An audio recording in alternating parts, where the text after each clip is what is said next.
We often actually look at the patients when they step into the door into the clinic. In that 5 to 10 minutes, we have to give them a generic treatment as to all their problems. Of course, we focus mainly on the cancer problem, either pain or any of the symptoms. But very often that 5 to 10 minutes is not enough for you to really understand what goes behind the scenes, especially when the patients go home. And it's not just to the patient itself, but also how it impacts their immediate family members or caregivers. So one of our part of the project, we were supposed to do a home visit. And I think that is during that time where you realize that actually, even in Singapore, when we think that it's a very developed countries, there are many patients who are still struggling. And all this kind of snowballs to the patient. And we have to go beyond that to really see how best we can impact their lives. And it may not be just simply by making sure that they get well from their disease or cancer, of course, which is what we are very good at, but also at looking at their either emotional or psychological kind of support that they can have. So I thought that was really quite interesting, and now perhaps when you talk to the patient, it doesn't take more than another 2 or 3 minutes, but just to understand what the home environment is and what's going to happen after you say goodbye to the patient, he or she goes home, and how perhaps it is also impacting then on the family.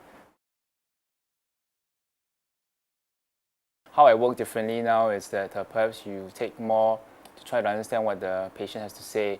Very often in the clinic itself, it's always a one-directional kind of conversation.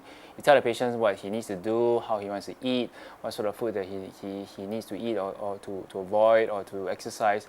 But really perhaps you should give the patient a little bit more time to try to explain or just tell you what he is thinking about or what bothers him.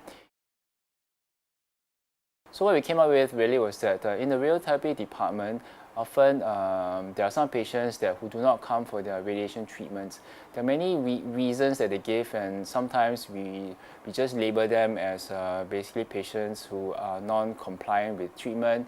But we want to find out what is the real cause of this. Is it because they have no time, they have no support, or no money to come to the treatment?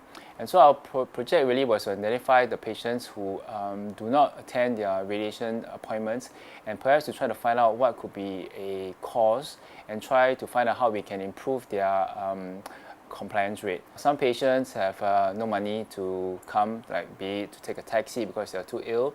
Some patients have money but they do not have anyone to accompany them, and so we said that perhaps we could match a volunteer with these patients to bring them here for their daily treatments. And some patients could be a combination of both, so they have no money and they have no one to take care because they have no family members that can help or they're too busy.